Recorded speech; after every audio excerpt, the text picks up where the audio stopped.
Right, so let's start with ChatGPT.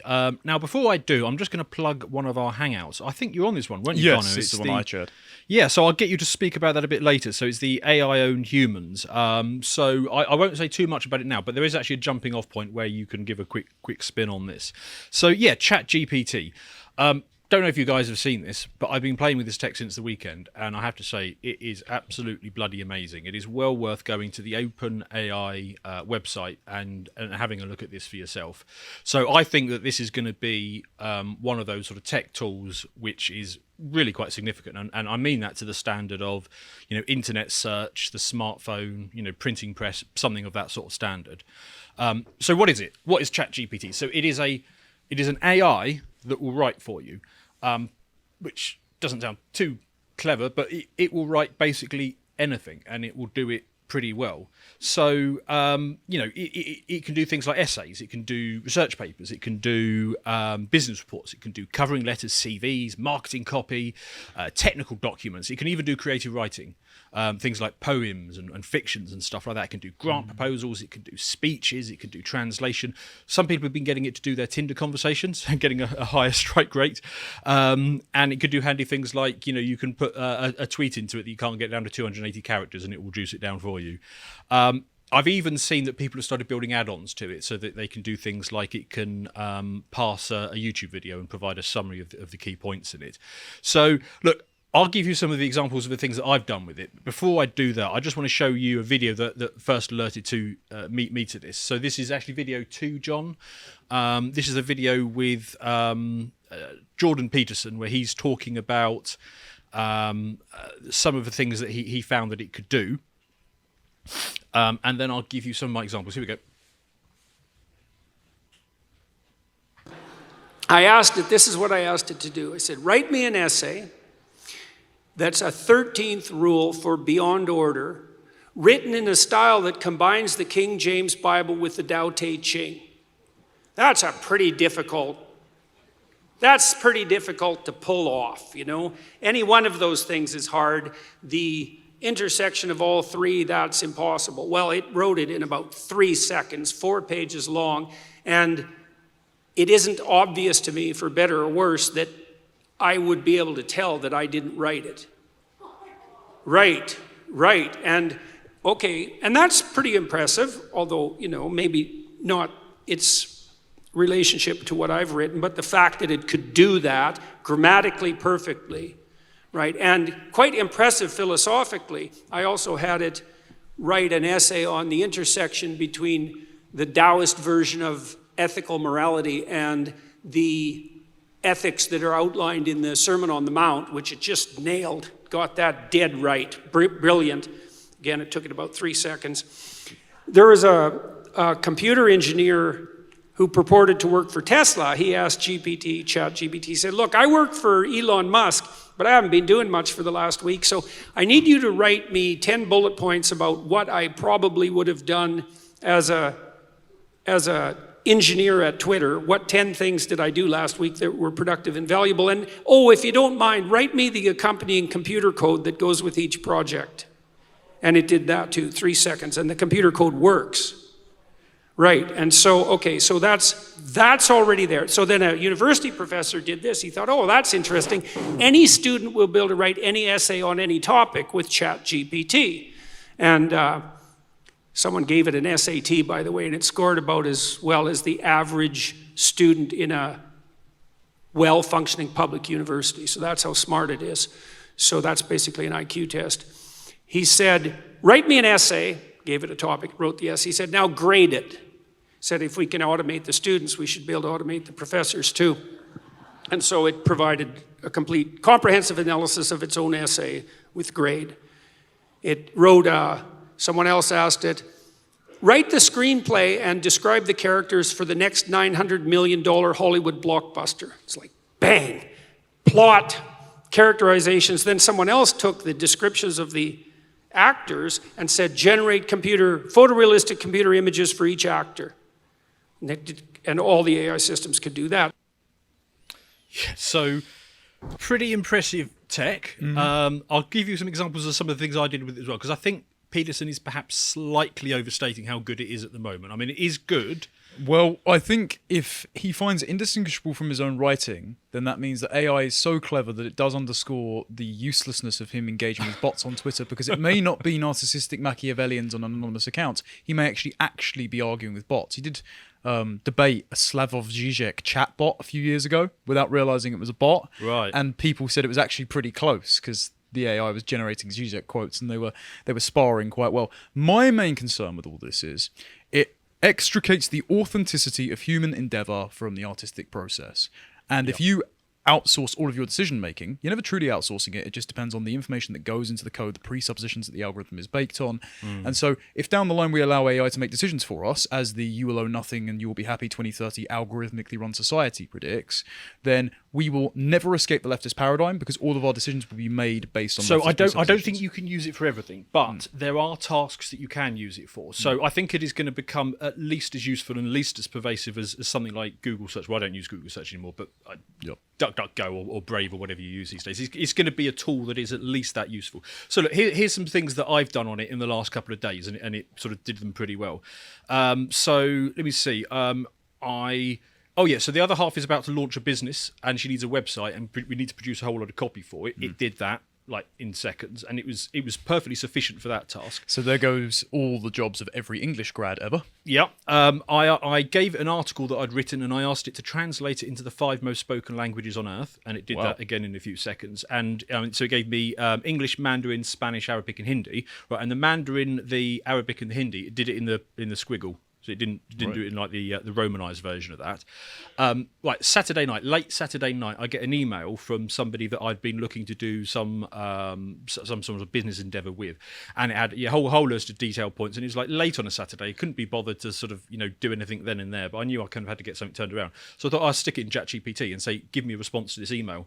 And it gave me quite a good professional response, and I was able to take that and basically just tweak it and send it back, and it was good enough. Let me give you another example. So my Brokenomics talks, which by the way have started now. With the first one came out last week, and we've got another one coming out later today. I gave it my topic that I'm just about to do for my Brokenomics talk, and gave it that. Now it did it. It didn't do it as good as I could do it. But it probably did it to the standard that I could have done it when I was doing my A-levels or maybe undergraduate. But I'm looking at this thinking, well, yeah, but I've got 20 years experience to do what I do, and this thing is version 1. So where's this thing going to be in 5 years' time? I mean, is anybody who works behind a computer going to have a job? That is the concern as well, because do you know what dead internet theory is?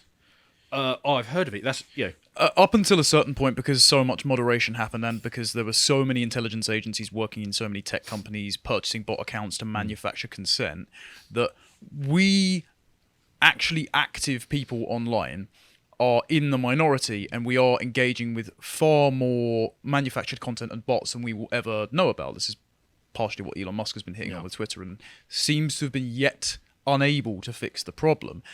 I would worry that this is applying dead internet theory to everyday tasks, because the guy that you sent the email to doesn't know that a computer generated it, and he could well think that you're having an interaction. You would never know if he did the same thing back. Yeah. And so even if it does get smarter, it could get to the point where we just have two computers talking to each other as ambassadors on behalf of two people who should be doing their jobs. Yeah, and then humans basically just giving you point. I did edit the email quite heavily, but as a starting point, it wasn't I'm sure bad. you Okay, did, right. yeah. So let me give you how Google is responding to this. So we got an article here about Google issuing a code red. So they are seriously concerned about this, because honestly, you play with this thing for 5 minutes and you start to think, well, why would I need Google anymore? Why would I need search? Google is a $1 trillion company. I have to wonder if it's going to be a $1 trillion company for long if this thing does what I think it potentially could do.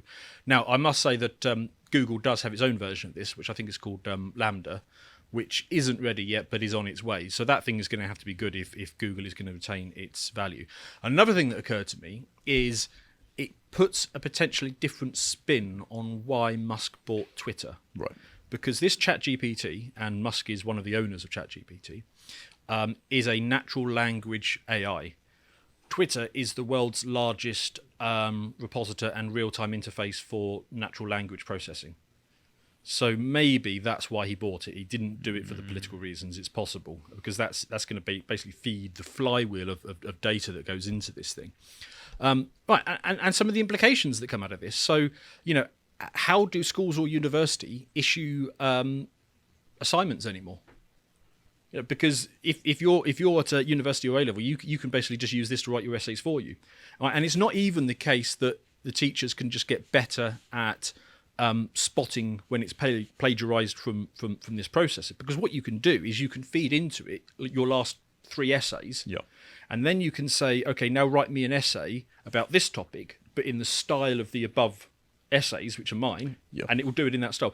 And then you can go back to it and you can say, right, okay, now tweak the above essay until it gets at least an A grade. Well, the essay submission algorithms use and cross-reference journal articles, books, and essays from your and other universities together. So if GPI can tap into the algorithm which determines plagiarism at present, then it can cross-reference not only the history of academic work, but also other ChatGPI generated essays and create novel voices per ChatGPI per user. Oh yeah, I mean you can basically ask it to do in whatever voice or style you want. So I mean, one of the tests I did for it is I asked it to produce wedding vows with the groom speaking in the style of Darth Vader and the bride speaking in the style of Jessica Fletcher from Murder, She Wrote, and it did it. I mean, you could basically give it anything that you can think of. It can come up with a suggestion on this, right? But also, as Jordan Peterson said in that clip, it automates the teachers as well. So what I did is I took one of Bue's history articles, and I fed it into this, and I said, learn this. And then I said, now produce 10 A-level quality questions that could go into an exam for this. And it spat out 10 questions. Wow. Right. Okay. And then if I wanted to, of course, I could get it to answer those questions as well at A grade. So I mean, you can automate, both sides of this. So where this leaves, as of now, basically, where does it leave universities and schools when students have access to this, or even teachers have access to this? I mean, it automates so much of that process. I'll give you another example. So, as you know, I used to be in VC, and I thought, well, I'll give it a bit of a challenging thing. So, have we got that that Discord image that I tucked away in there somewhere? So I asked it, So I basically gave it a very short brief. Now this is shorter than I would normally send to a lawyer when I was doing this thing, but that's maybe not too far off the sort of the scale of query that I might put to a lawyer that I've been working with some time and knows what I'm looking for. So I gave it this brief and I asked it to produce a shareholder agreement. Now this is something that you will pay a good London finance lawyer something like eight grand to produce, and it spat it out. Now it was not as good as the standard that I was used to. Yes. Yet. But this is version 1, and it wasn't that far off. I mean, if a junior lawyer had produced that after several days, I'd be like, okay, that's kind of pretty much what I expect to see. Right. And the other thing is, I didn't actually give it an awful lot of information. If I gave it a full brief, which perhaps I would have used if I was using a new lawyer or somebody I didn't know that well, maybe it would have done better. Now, this won't mean anything to a number of you, but it gave me things that I didn't even ask for. So it gave me liquidation preference in there. It gave me dragon tag rights. It gave me a whole bunch of things that only somebody who's familiar with this would know to put in. So, again, where does this leave lawyers in 10 years' time? I was expecting things like this to come up, not quite as comprehensive, and obviously when the tech evolves, it's going to get better. I wasn't necessarily expecting all of the creative stuff. I knew AI art could be very novel and detailed, but I wasn't expecting, especially when you combine it with something like deepfakes, the ability to create whole films and each person to create their own film with the exact actors they want and characters and everything. That will revolutionize entertainment. But what it does mean is, not only are we facing down automation getting rid of most manual jobs, you see like the auto trucks from Logan eventually and kiosks in McDonald's, but we're seeing procedural information sector jobs, which we've all evolved to become more sedentary and occupy anyway, and even creative jobs. We're going to be rendering ourselves redundant, and this is how we become Wally Chair people. Our existence will just be to plug ourselves into renewably powered experience machines and gorge ourselves silly on food and entertainment forever. It's essentially the culture novels. I don't know if you read them, but that's essentially what it comes down to. But yeah, so this thing with the lawyer example and other ones that I put across, the problem is, and the point that you're alluding to, is perhaps with the AI art, is that AI can't innovate at the moment. It can't create something new. But what it can do, so I mean, if you imagine the entire sum of human knowledge as a bubble, and the skin is sort of the efficient frontiers expanding, and the people who are at the cutting edge of their work, be them top finance lawyers, be them medical researchers, be them filmmakers or whatever, they're on that efficient frontier, sort of expanding that bubble of human knowledge. It can't operate on that skin, but everything within it can replicate at an absolute fraction of the cost of basically hiring a junior.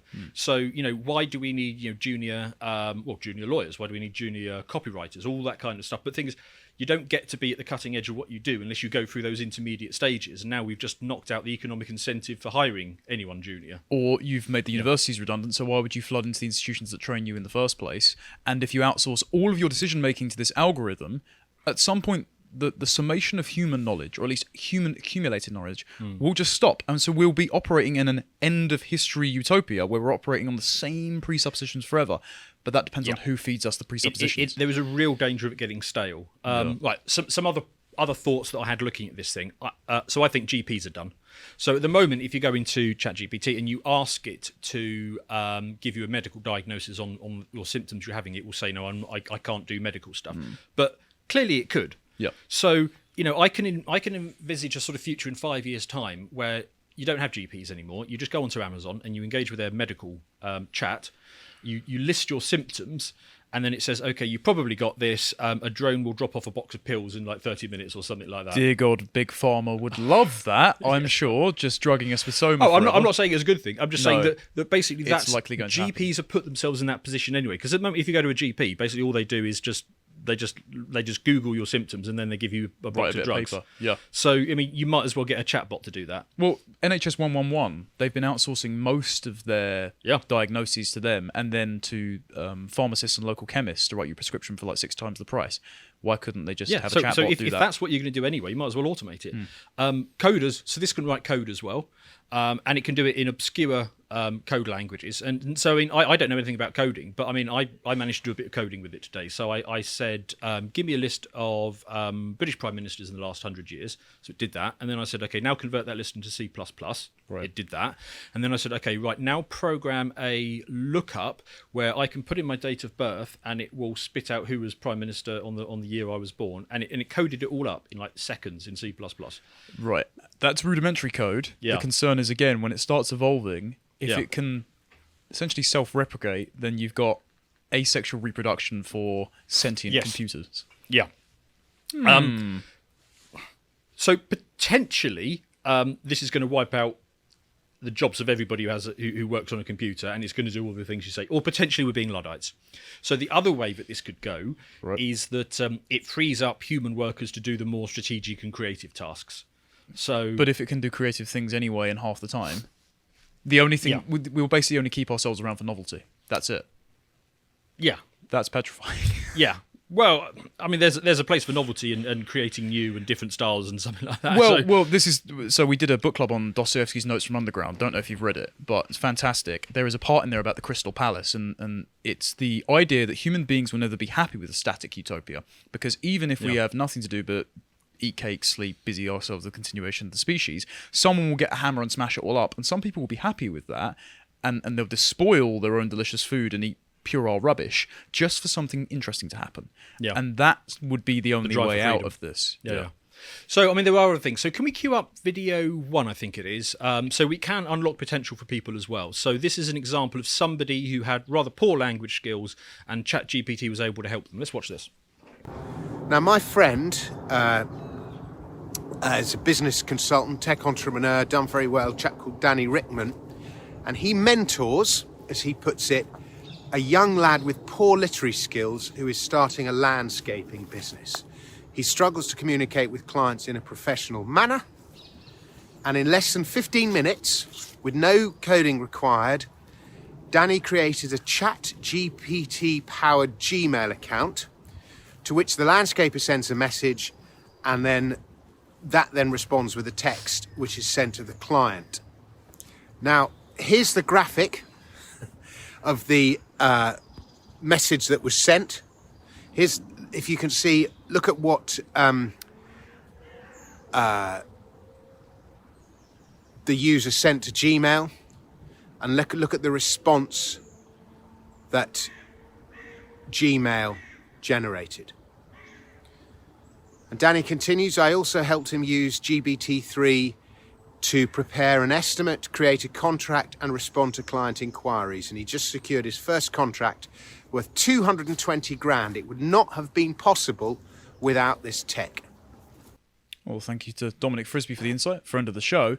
The interesting thing about that is that in the pursuit of something that they've all called fully automated luxury communism, which noted physiological marvel Ash Sarkar has in her Twitter bio, with the abolition of creativity, unless for a little bit of novelty, information processing, and most menial manual jobs, the only thing we'll have left is things like landscaping or artisanal little craftsmanship jobs.